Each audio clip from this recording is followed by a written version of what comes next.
I never believed in fate. At least, not until fate smacked me in the face with a letter from 1972. I had spent 75 years on this earth, most of them predictable. My days were filled with the quiet routines of an old man, mornings with black coffee, afternoons tinkering in my garage, and evenings watching old westerns where the good guy always won. It was a peaceful life. But peaceful doesn't mean complete. Somewhere deep down, I always knew something was missing. Or rather, someone. Her name was Eleanor Carter. I hadn't spoken her name out loud in decades, but that didn't mean I had forgotten her. No, forgetting Eleanor would have been like forgetting how to breathe. We met in the summer of '71, when the world felt big, and we were young enough to believe love could conquer anything. And for a while it did. But then she left for college in another state, and I stayed behind. We promised to keep in touch. I swore I would write. And I did. At least, I thought I did.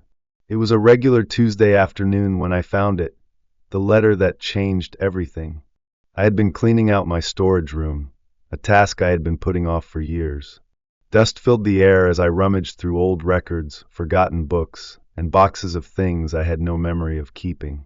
Then, buried beneath a stack of old baseball cards, I found a small wooden box with my initials carved into the lid. I froze. I hadn't seen that box in decades. Heart pounding, I opened it. Inside, among old ticket stubs and faded Polaroids, was a single, yellowed envelope. The ink had faded, but I could still read the name on the front, Eleanor Carter. My breath caught in my throat. I pulled the letter out with shaking hands, unfolding the fragile paper. Dear Eleanor, I know this letter is long overdue. I should have said these words in person, but I was too much of a coward. I love you. I've loved you since the moment I met you. And if there's even the slightest chance you might feel the same, please don't let this be the end for us. I stared at the words, my own handwriting from 50 years ago, and a sickening realization hit me. She never got this. I never sent it. 50 years of wondering why she never wrote back. 50 years of convincing myself she had moved on. And all this time, the answer had been sitting in a dusty box in my garage. I sank to the floor, letter clenched in my hands. My chest ached, a different kind of pain than I was used to at my age. What if she had been waiting for this letter? What if everything had been different if she had received it? A lifetime of possibilities flashed before my eyes. Weddings, children, anniversaries, a life together that never was. And then, an even more terrifying thought struck me. Was she still alive? With shaking hands, I reached for my phone and dialed the only person I knew who could find an answer in seconds. Lisa, I said when my niece picked up. Uncle Frank, what's up? I need you to help me find someone, I said, gripping the letter tightly. Her name is Eleanor Carter. Lisa paused. Wait, is this about the Eleanor Carter? The one? I swallowed hard. Yeah, the one. She let out a dramatic gasp. Oh my God, is this a long-lost love story? Because if it is, I need to grab popcorn. I sighed. Just help me, kid. I heard furious typing on the other end. Then, after a pause, Lisa's voice softened. There's an Eleanor Carter in Portland, she said. She's around your age. It could be her. Portland. Just 300 miles away. I took a deep breath. 50 years late was better than never. Wasn't it? Reaching out to someone after 50 years is like walking on a frozen lake. Every step feels like it could crack beneath you. Lisa found Eleanor's Facebook profile easily. But knowing she was out there and actually contacting her were two very different things. I spent the next 3 hours staring at my phone, typing and deleting messages. Hey, Eleanor. It's Frank. Long time no see. Delete. Eleanor, I found a letter I wrote you 50 years ago. Want to hear something crazy? Delete. Lisa finally snatched the phone out of my hands. Okay, I cannot watch you suffer like this. I'm typing it for you. She typed something and handed it back to me. Eleanor, I'm Frank Dawson. I have a story about a lost letter that you might want to hear. Before I could protest, she hit send. I nearly had a heart attack. She's gonna think I'm nuts, I muttered. She probably already thought that, even 50 years ago, Lisa quipped. I swatted her arm, but she just laughed. Minutes passed. Then an hour. Then two. No response. By the next morning, I had convinced myself she wasn't going to reply. Then my phone buzzed. One new message. From Eleanor. My stomach flipped. My hands were shaking as I opened it. Frank? Just one word. No exclamation mark. No indication of excitement. I stared at it. Lisa practically tackled me. Open it. Open it. I took a deep breath and typed back, yes, it's me. I know this must be strange, but do you remember me? 3 little dots appeared, she was typing. I remember a Frank Dawson. But it's been so long. I swallowed hard. At least she didn't say no. Would you be willing to meet? I typed. I promise it'll be worth it. The dots appeared again. Then stopped. Then appeared again. Finally, a reply. All right. But on one condition. My heart pounded. Anything. You bring the letter. I grinned. For the first time in 50 years, I felt like I was exactly where I was supposed to be. I don't know what kind of idiot I was to think this meeting would be easy. I mean, sure, Eleanor had agreed to see me. But that didn't mean she was happy about it. That didn't mean she had been waiting for this moment like I had. For all I knew, she could have moved on decades ago and was just here out of curiosity, or worse, pity.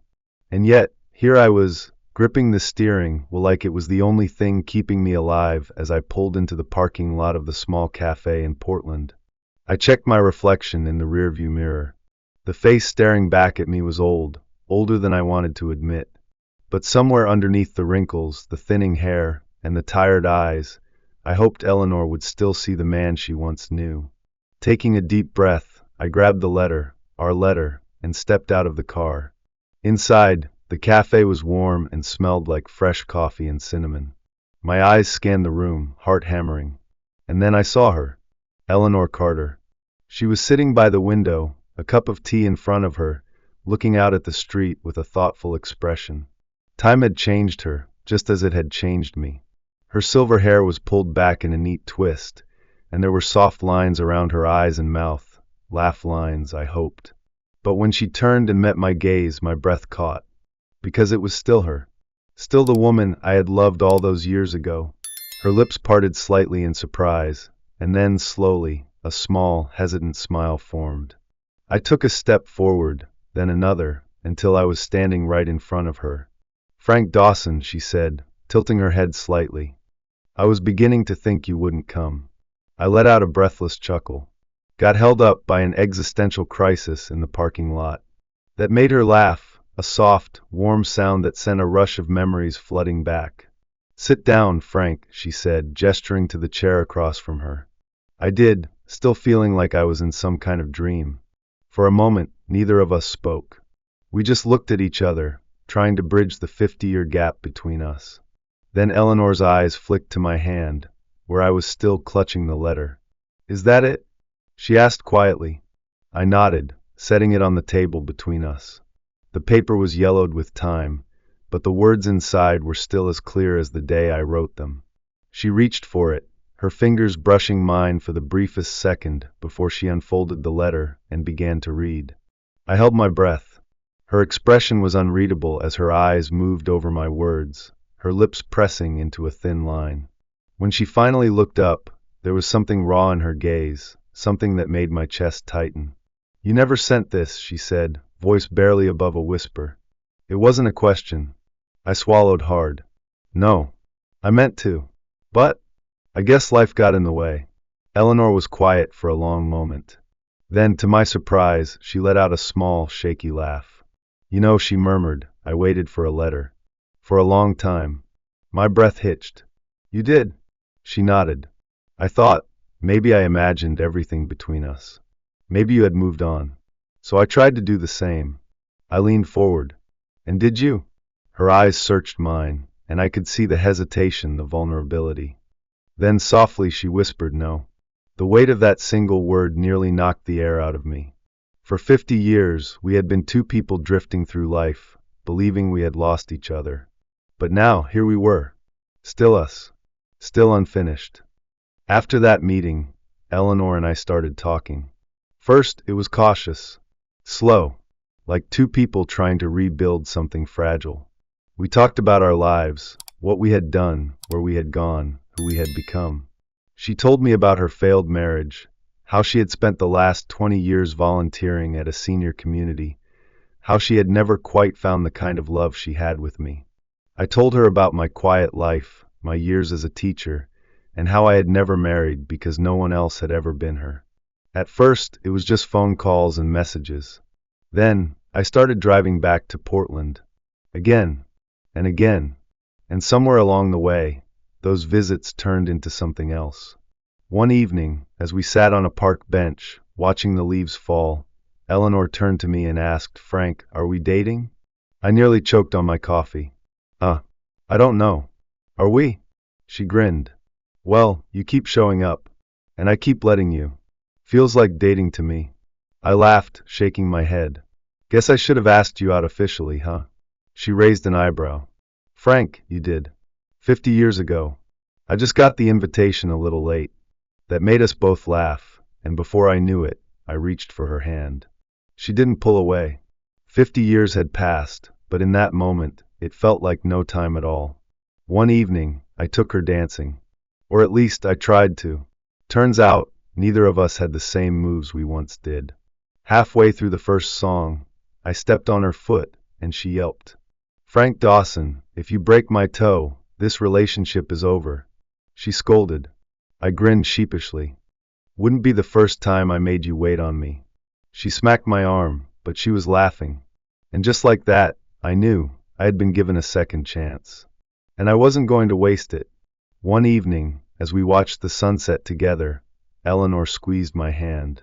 You know, Frank, I used to think love had an expiration date. That once too much time had passed, it was just gone. I turned to her. And now?